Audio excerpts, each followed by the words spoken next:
Hola, hola, estás escuchando RTS CTS, un podcast sobre redes, telemática, tecnología, en general cualquier cosa que me interese. Soy Carlos Bernardo y hoy voy a hablaros de mis dudas y contradicciones con la seguridad y la domótica en casa. Bueno, ¿de dónde parte esto? El viernes por fin saqué un poco de tiempo para instalar un dispositivo que me había comprado hace un par de semanas, que es una cerradura domótica, en concreto la Smart Lock de Nuki, que además también para poder instalarla pues tuve que cambiar el bombín, el cilindro, no sé cuál es el término correcto, de la puerta para tener uno que tenga doble embrague, claro, porque como funciona esta cerradura se basa en que por dentro de la puerta tienen un dispositivo bastante voluminoso en el caso de Nuki, que se encarga de, con un motorcito, activar, mover la llave. En el caso del cilindro que el bombín que compré, bueno, no es una llave exactamente porque está pensado para poder utilizarse de manera más sencilla con la cerradura domótica.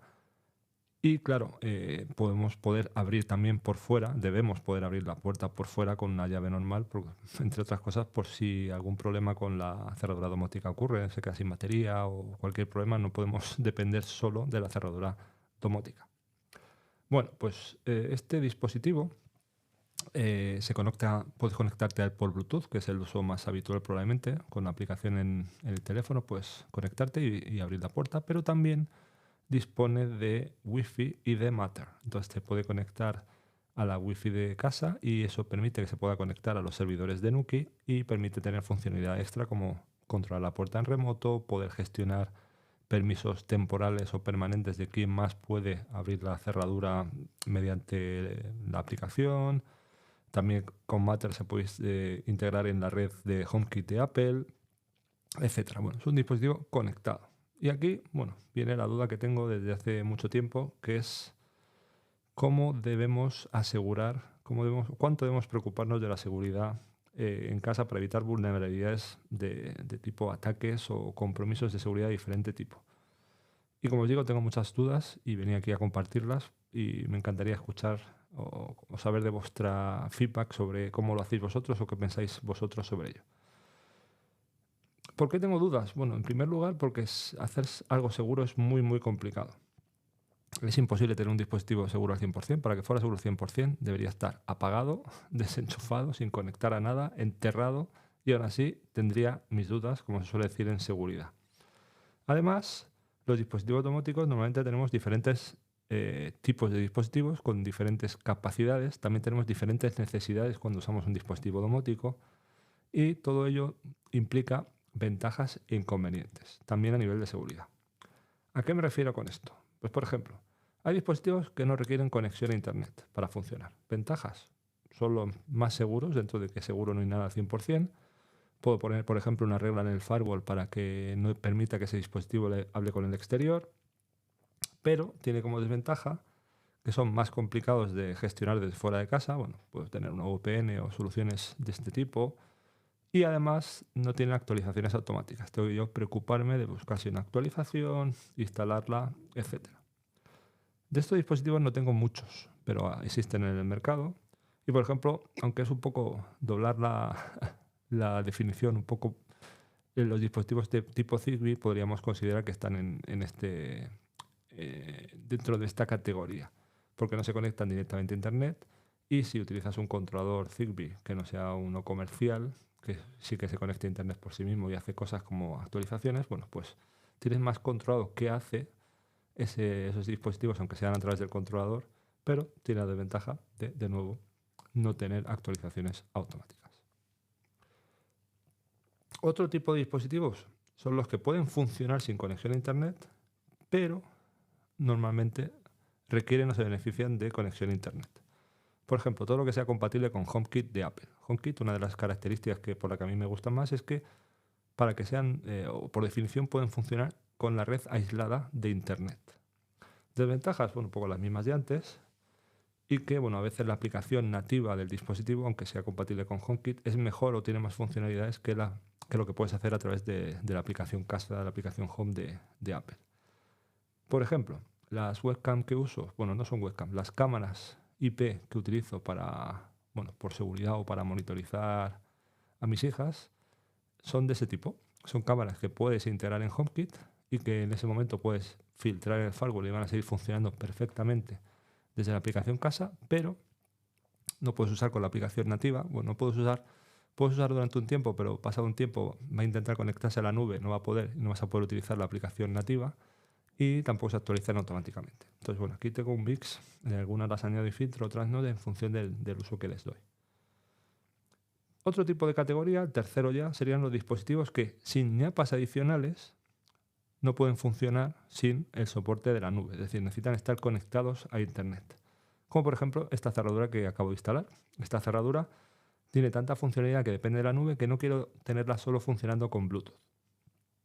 ¿Podría hacer alguna ñapa adicional? Sí, podría instalarme un plugin de los muchos que hay, un complemento de Home Assistant que hiciera de bridge, pero necesitaría tener Home Assistant, la instancia de Home Assistant, que en mi caso corre en una Raspberry Pi, en cobertura Bluetooth de la cerradura, cosa que no es el caso.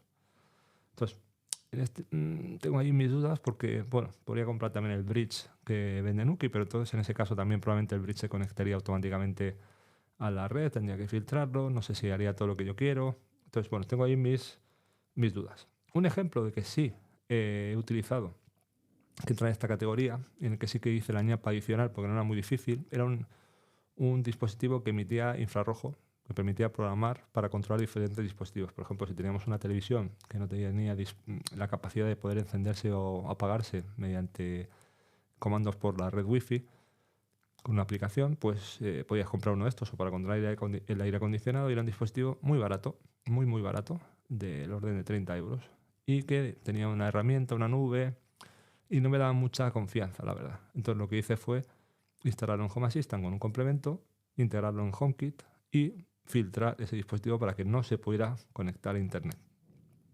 Y eso me daba una cierta seguridad y además me daba la funcionalidad que quería, pero con poco dolor de cabeza. Era una ñapa relativamente sencilla. Y bueno, además de todo esto, están las consideraciones adicionales de cuánto te fías del fabricante, que probablemente no debería ser una consideración que entrara en juego, pero yo la verdad es que debo reconocer, y no estoy del todo contento, que sí que hago tengo en cuenta esta consideración algo clasista. No me refiero solo en cuanto a cuánto me fío a cómo de fiable es el fabricante, cada cuánto actualiza el dispositivo, que es muy importante. Hay algunos dispositivos que el fabricante los abandona, los pone, digamos, en modo obsoleto y no ofrece actualizaciones. Eso es un factor importante. Pero también me refiero a la ciberseguridad que tiene el propio fabricante de nuestras credenciales, de cómo de segura la infraestructura del fabricante. Y bueno, yo ahora mismo tengo 56 dispositivos directamente conectados con una dirección IP en casa, más todos los que son Zigbee que se conectan indirectamente, diferentes puntos de acceso Wi-Fi, una instancia Home Assistant. Entonces, bueno, tengo ahí una complejidad en qué hago para hacerlo todo seguro. ¿Me fío o no me fío? Entonces sí que en algunos casos, como por ejemplo la cerradura, me fío de momento del fabricante y no estoy haciendo nada muy raro para asegurarlo, pero el emisor infrarrojo que mencionaba antes no me fío. Es un dispositivo de una marca que no conozco, muy barato, que probablemente no tiene actualizaciones. No quiero correr el riesgo de que se comprometa y pueda tener una vulnerabilidad dentro de casa. Y además de todo esto está el tema que estoy planteándome a medio plazo, que es el de utilizar VLANs, redes virtuales, para aislar los dispositivos domóticos del resto de dispositivos de la casa. Como decía, tengo 56 dispositivos conectados, no todos son domóticos, algunos sí, otros no, y una potencial mejora de seguridad sería hacer que los dispositivos domóticos estén en una VLAN, en una red aislada, separada del resto, para que si algún dispositivo se ve comprometido, sea más difícil que ese dispositivo tenga acceso a intentar conectarse a otros dispositivos de la red. Y bueno, como decía antes, con varios puntos Wi-Fi, una instancia Home Assistant que tendría que conectarse a las dos VLANs para poder estar accesible desde el exterior, pero también tener conectividad con los dispositivos domóticos. Bueno, esto es algo complejo que estoy pensando cómo hacer y que ya os contaré en algún episodio futuro. Y bueno, con esto ya llevamos casi 10 minutos, no quiero alargarme más. Cerramos el episodio de hoy. Espero que os haya resultado interesante. Ya sabéis, si tenéis comentarios podéis hacérmelo llegar por correo electrónico a carlosjesus.hernardos@uc3m.es o en redes sociales donde me podéis encontrar como CJ Bernardos. Nos vemos muy pronto. Chao.